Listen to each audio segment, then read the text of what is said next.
Y'all, all my videos are for entertainment purposes, so let's keep it real. Don't try anything at home. Thanks, y'all. Y'all, sometimes an adventure just walks right through a portal. Welcome to a tiny magical little kingdom called Bithaca. Well, hey, welcome back, y'all. It is awfully nice to see you again. Today's vlog follows episode 9, a stash of corn for later. To support my channel, subscribe and click the notification bell. YouTube will let you know when I release a new episode. Well, my first portal was for Misty Unicorn. In one of my stories, and it was made of paper, and I was quite happy with it. It looked good, but then I wanted to make it kind of, a little bit off the paper. So then I found foam board.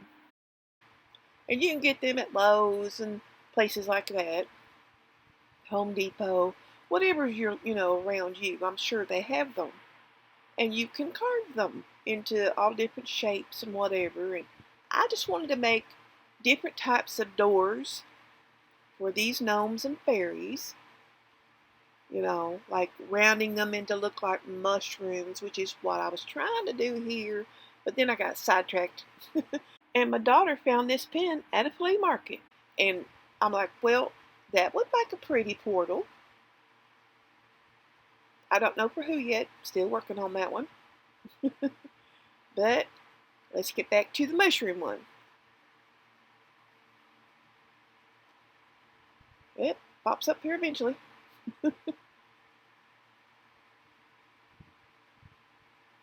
There it is. Which was the same shape. I just, trying to make the top a little more mushroomy. And then I wanted to dig out the other side, so that's the doorway. But then I wanted to make it so that I could change the picture inside there.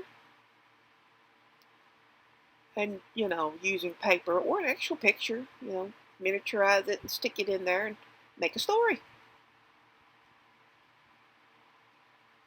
And then, I wanted different shapes, different styles,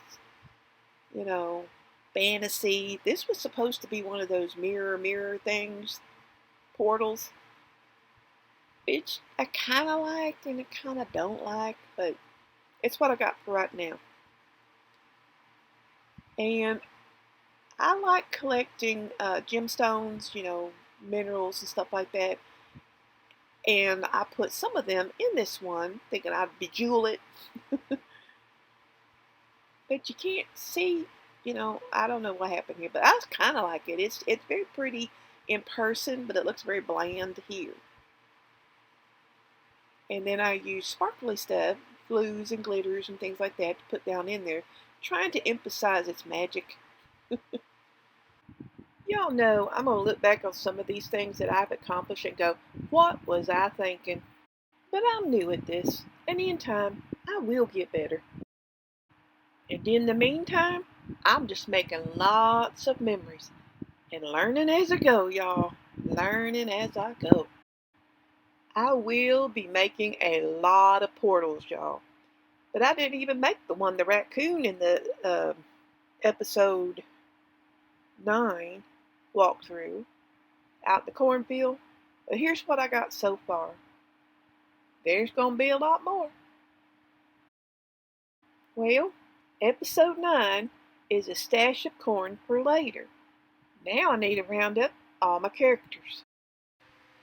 This is the mini pet rock Roy Raccoon. He lives over in the minis area in the treehouse. His home is in a knothole at the base of the tree. So for my story purposes, I needed to change Mini Pet Rock Roy into the cartoon Roy Raccoon. What y'all think? Then I wondered what would happen if a real raccoon came to Bithaca. So I drew this little lady. And then I wondered, well, how is she getting to Bithaca? All I could think of is maybe she accidentally found a portal that led to Bithaca.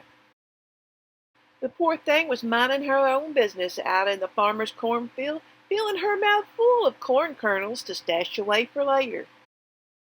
While she was walking the aisles, she accidentally backs up into a portal, and the next thing she knows, there she is sitting at the bottom of a hot tub. Okay, I've got her to Bithaca. Now what? The only thing I could think of is she still has a mouthful of seed. She still wants to bury them somewhere, and raccoons are very curious creatures.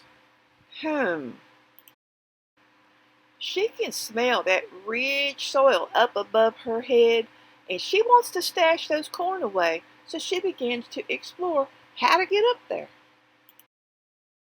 She walks around the hot tub, and then she sees a fence. Once she sees the fence, she walks towards it and starts to climb up. And she wanted to do this, thinking that if she scooched along, she could get to the top of the hot tub. Once at the top, she climbed on top of the mermaid lagoon and looked down at the tiny little kingdom below her. She thought she saw something familiar and took a closer look. Sure enough, sleeping at the base of a tree was a baby raccoon. Or so she thought. I thought, since she thinks he's a baby, why don't we have her try to adopt him? I know he's a fully grown mini pet raccoon, but she don't know that. Now, at this point in the story, the sentinels, the owls, made such a commotion warning everybody that a raccoon had entered the kingdom that this disturbed poor Roy's sleep. This is where Roy wakes up and sees a very large raccoon headed in his direction. In his mind, it was every raccoon for himself. She arrives at the treehouse and promptly tries to fish Roy out of the knothole of his home. And Roy, well, he runs all over inside his home with her chasing right after him. With all that chasing, it doesn't take poor Roy long to get very, very exhausted.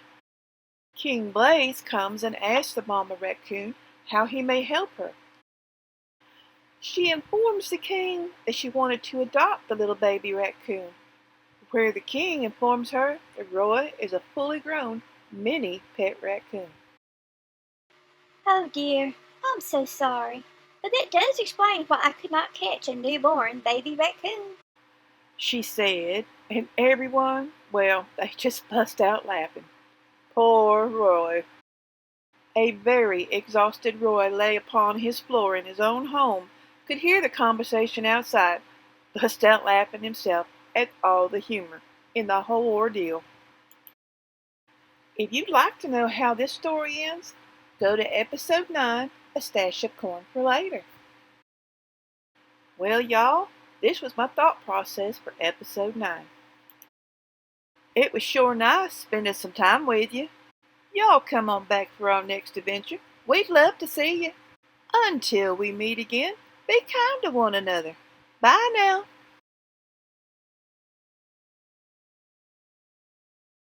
We sure do thank you all for tapping those buttons. Like, subscribe, and share. May the magic of wonder always fill your heart.